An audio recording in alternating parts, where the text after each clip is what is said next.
አሰላሙ አሌይኩም ወረህመቱላሂ ወበረካቱ። ውድና የተከበራችሁ የቻናል ተከታታዮች እንዴት ናችሁ? ሰላም ናችሁ? እንዲሁ ክርስቲያን ወገኖቼ ሰላም ብያለሁ። ሁላችሁም በያላችሁበት ሰላማችሁ ይብዛ። ዛሬም እንደተለመደው በአዲስ ቪዲዮ ተከስቻለሁ። ለዚህ ቻናል አዲስ የሆናችሁ ሰብስክራይብ፣ ላይክ በማድረግ ቤተሰብ ሆኖ ነባሮቹም ሼር፣ ላይክ በማድረግ ሀሳብ አስተያየት በመስጠት አበረታቱኝ እላለሁኝ። ዛሬ ይዤላችሁ የመጣሁት እንግዳ ክፍል 28 ነው። እትዬ ሄለን የቶማስ በጣም የምፈልጋቸው ፎቶዎች ጠፉብኝ፣ መሲ ደብቃለች በሚል መሲና አይንዬና ታዱ ቁጭ ባሉበት መታ ክፍሉን መበራበር ጀመረች። ለመሲም ቶሎ ብለሽ በጣም የሚፈልጋቸው ፎቶዎች ስለሆኑ ማውጣት አለብሽ፣ የት እንደደበቅሽ መናገር አለብሽ አለቻት። ለአይንዬም ስጠይቃት አይንዬ እኔ አላቅም፣ እኔ እንጃ ወደዚህ እየደረሰ አይመስለኝም አለቻት። ታዱም እንደዛው ብስመልስላትም ለታዱም አፋፏን አለቻት። ምክንያቱም ከታዱ ጋር ብዙም ስምምነት የላቸውም። ስለማትፈልጋትና ስለማትወዳት እንድታወራትም አልፈለገችም። አይንዬም በጣም ደነገጠች። ምክንያቱም እትዬ ሄለን መሲን ሰውነቷን መፈታተሽ ጀመረች። የደበቅሽውን ቦታ አንጭው፣ ሴጣኔን አታምጭው፣ አንቺ ነሽ ያነሳሽው። እውነትም አይንዬ ይህን ነገር መሲ አርገሻል እንዴ? ካረግሽማ ከሰጠሽ ካስቀመሽበት ቦታ ሲጨት አለቻት። መስዬም በጣም ደነገጠች። እኔ እንደዚህ አይነት ነገር የማደርግ ሰው አይደለሁም። ሲቀጥልም የፈለገ ቢቸገር ለምኜ ይበላለው እንጂ የሰውን ሀቅ አነካም፣ ለዛውም ያንቺ ነገር ብላ መለሰችላት።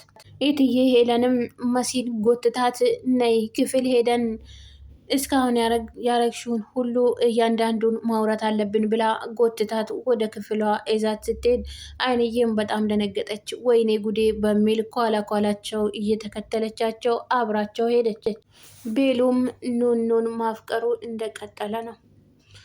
ደውሎላትም እንዴት ነሽ ደህና ነሽ የኔ አበባ ብሎ አናገራት። እሷም በፈገግታ እያናገረችው ሴፍ ያረከው ነገር እያየው ፈገግ እያልኩ ነበረ፣ ጭራሽኑ ቤሉ ማለት ትተህ ቤሉዬ ብለህ እኮ ሴፍ አርጋል ብላም ጠየቀችው። እሱም ቤሉዬ ብቻ ነው ብዬ ጨመርኩት ብሎ እያጫወታት እየተነጋገሩ አጋጣሚ ኤልሾክ ወደ ክፍሏ መጣችባት። ኤልሾና መቅዲ ወደ ክፍላቸው ሲገቡ ምንም ሳያንኳኩ በሩን ከፍቶ ሲገቡ ኑኑም በጣም ደነገጠች። ኤልሾም ለምን ደነገጥሽ? ምን ነው ብላም ጠየቀቻት። እሷም ኑኑም ሳታንኳኩ ስለገባች ነዋ ብላም መለሰችላት።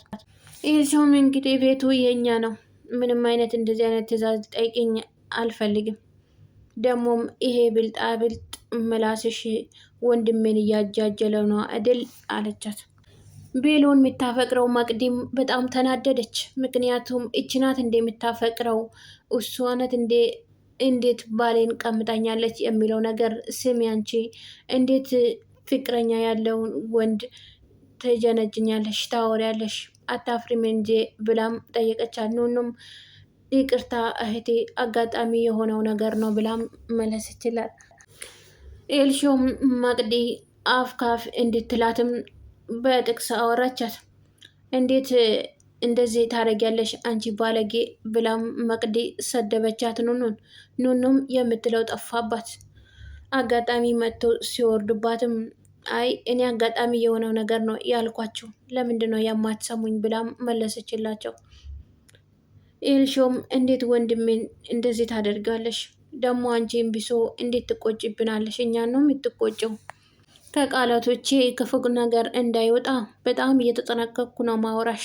አንድ ቀን ግን ቦግ ብሎኝ አንድ ነገር ያወጣው ቀን አለቀልሽ ብላም አስጠነቀቀቻት። ኑኑም በጣም ተናደደች። ቁጭ ካለችበት ብድግ ብላ መቅዲንና ኤልሾን ጎትታ ከክፍሏ አወጣቻቸው። በሩንም ዘግታ ቁጭ ብላ ለብቻዋን መንጎራጎር ጀመረች። አይ ማልቀስ እንኳን የለብኝም ከነዚህ ከማይረቡ ሰዎች እንዴት አለቅሳለሁ?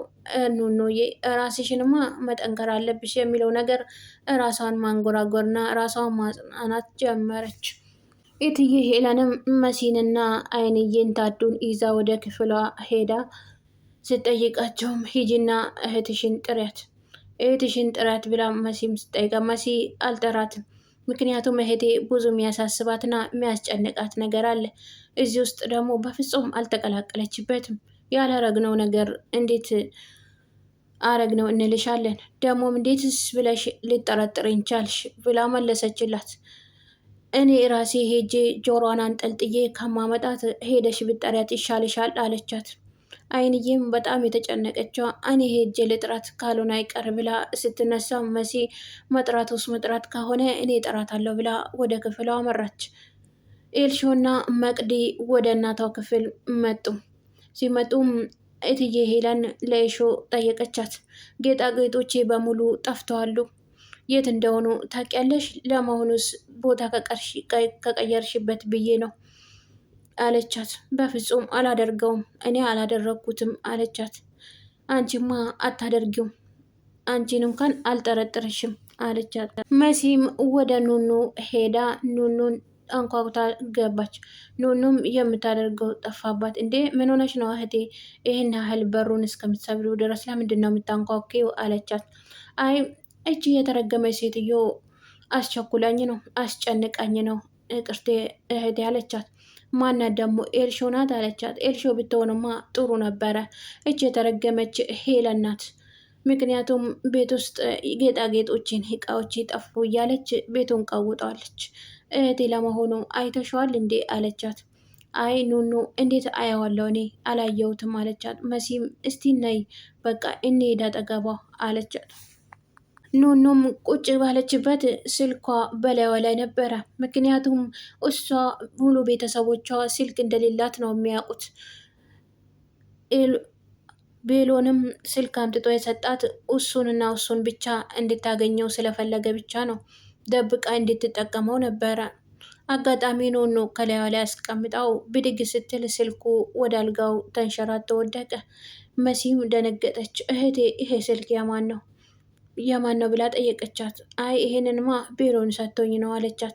አይ ይሄ ደግሞ የባሰ ደግሞ ሌላ ችግር እንዳያመጣብን እባክሽ እህቴ ይህንን ስልክማ ደብቄው አለቻት። ኑኑና መሲ ወደ እትዬ ሄለን ጋር መሩ። እትዬ ሄለንም ለኑኑ ይህን ያህል እቃ እንደዚህ ጠፍቶብኛል፣ ጌጣጌጦቼ በሙሉ ጠፍተዋል፣ አንስተሻል ወይ አይተሻል ወይ ብላም ጠየቀቻት። ኑኑም በፍጹም እኔ አላየውም አለቻት።